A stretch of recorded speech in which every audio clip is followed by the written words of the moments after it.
On a warm autumn afternoon, a 13-year-old girl named Layla walked through the streets of her neighborhood. She was on her way to surprise her father, Matthew, a highly respected police captain. Layla, with her long curly hair and bright smile, was filled with excitement. For her, every visit to her father's workplace was a chance to feel closer to her hero. Today was no special occasion, but Layla carried with her a small token of affection, a handmade card she had worked on all week, hoping to bring a moment of joy to her father's busy day. The path to the police station was familiar to Layla. She had walked it many times, passing by the same houses, trees, and shops that made up her small but vibrant community. As she turned the corner onto a quieter street, she noticed a fire truck parked near the curb. A group of firefighters stood nearby, laughing and chatting loudly. At first, she paid them no mind, but as she approached, their voices quieted, and she felt their eyes on her. Layla quickened her pace, trying to pass unnoticed, but one of the men called out to her, "Hey there, little girl, where are you off to in such a hurry?" The tone was mocking, and Layla hesitated, unsure of how to respond. Turning slightly, she replied politely, "I'm going to see my dad." "Oh, your dad? Huh?" Another firefighter chimed in, his voice dripping with sarcasm. "Who's so important that you've got to rush off?" Pride swelled within Layla as she answered firmly, "My dad is Matthew, the police captain." She hoped her words would earn her the respect her father commanded, but instead, they triggered laughter from the group. "The police captain's daughter," one man sneered, stepping closer. "Well, aren't you special?" Before Layla could react, he grabbed a water hose from the truck, grinning maliciously. "Let's see if you're as tough as your dad." Fear gripped Layla as the man turned on the hose, sending a powerful stream of icy water toward her. The force knocked her back, soaking her clothes and chilling her to the bone. She raised her hands in a futile attempt to shield herself, pleading softly, "Please stop." Her voice trembled, but her words only fueled the men's laughter. "What's the matter? Scared?" Another firefighter taunted, "You're the police captain's daughter. Shouldn't you be tougher than this?" Layla's heart sank as their mocking continued. Tears streamed down her face, mingling with the freezing water. The humiliation was unbearable, and she felt small and powerless. She looked around desperately, hoping for help, but the street was empty. The laughter and taunts seemed endless, cutting deeper than the cold water. Finally, the man holding the hose turned it off, tossing it aside with a dismissive sneer. "Next time, tell your dad to keep a closer eye on you, kid," he said before walking away, leaving Layla trembling and soaked.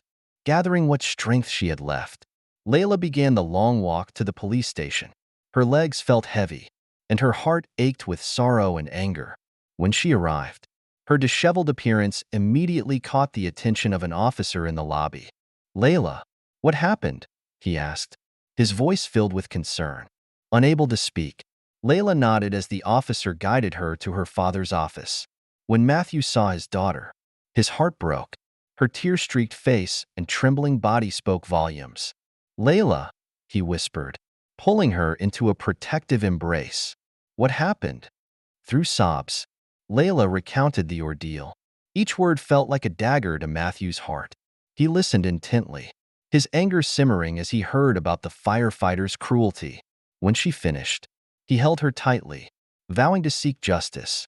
Matthew knew this would not be an easy fight. The firefighters were influential, and confronting them could bring unforeseen consequences. But as he looked into Layla's tearful eyes, he resolved to stand up for her. "You did the right thing by coming to me," he said. "I promise this won't go unanswered." The next day, Matthew went to the fire station to confront the men who had hurt his daughter. As he approached, the firefighters noticed him and exchanged smirks. One stepped forward, his expression cold. "Captain Matthew, what brings you here?" he asked mockingly. "I'm here to talk about what you did to my daughter," Matthew replied, his voice steady but firm. "She told me everything. I want to hear your explanation." The men laughed dismissively. "It was just a joke," one said. "Your kid's too sensitive." "You think humiliating a child is a joke?" Matthew retorted, his anger barely contained. "You're supposed to protect the community, not harm it." The leader of the group stepped closer, his tone turning menacing. "And what are you going to do about it?" he challenged. Before Matthew could respond, the men surrounded him. One shoved him hard, and the confrontation quickly escalated into violence. Matthew fought back, but he was outnumbered. The firefighters' blows were relentless, leaving him bruised and battered. As they walked away, the leader sneered, "Stay out of our business, Captain. This was just a warning." Despite his injuries, Matthew's resolve only grew stronger. He returned to the police station and shared his ordeal with his colleagues. Word of the incident spread quickly, igniting outrage within the community. A video of the attack surfaced online, showing the firefighters' brutality.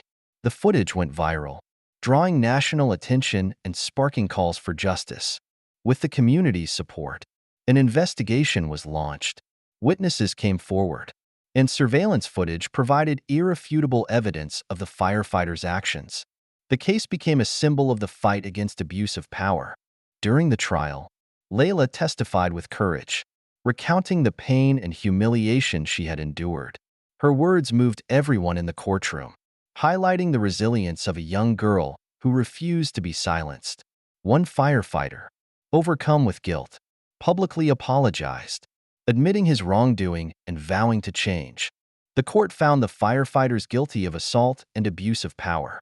They were sentenced accordingly, and measures were implemented to prevent such incidents in the future. Layla's bravery inspired others to stand up against injustice, sparking a wave of reform in the community. Layla and Matthew's story continued to ripple through the community, sparking conversations about the responsibility of public servants and the need for accountability. Local leaders held town hall meetings to discuss the incident and explore ways to rebuild trust between the community and its service providers. One evening, Layla and her father were invited to speak at a community gathering. The event was held in a large auditorium, filled with residents who had come to show their support. As Layla stood on stage, she felt a mixture of nervousness and determination. Taking a deep breath, she began to share her story. "I never thought something like this could happen to me," Layla said, her voice steady despite the emotional weight of her words. "That day, I felt small and powerless. But what hurt the most was realizing that people who were supposed to protect others had chosen to hurt me instead." The audience listened intently as Layla spoke about the importance of standing up for what's right, even in the face of fear. "I'm here today because of the support of my family, my friends, and this community. Together, we showed that justice can prevail when we refuse to stay silent." As she finished, the room erupted in applause. Layla's words resonated deeply, inspiring many in the audience to reflect on their own roles in creating a more just and compassionate society. Matthew, who had been standing beside his daughter, stepped forward to address the crowd. "What happened to Layla should never happen to anyone. As a police captain, I've dedicated my life to protecting this community. But this incident reminded me that we all have a responsibility to hold each other accountable. We must ensure that our public servants uphold the values they're sworn to protect." The gathering sparked a wave of action within the community. Volunteers organized workshops on cultural sensitivity and anti-bullying, inviting experts to speak about the impact of prejudice and the importance of empathy.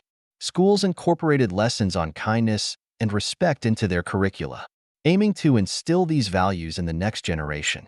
Meanwhile, Layla found herself becoming an unexpected advocate for change. She was invited to speak at schools and community events, sharing her experiences and encouraging others to stand up against injustice.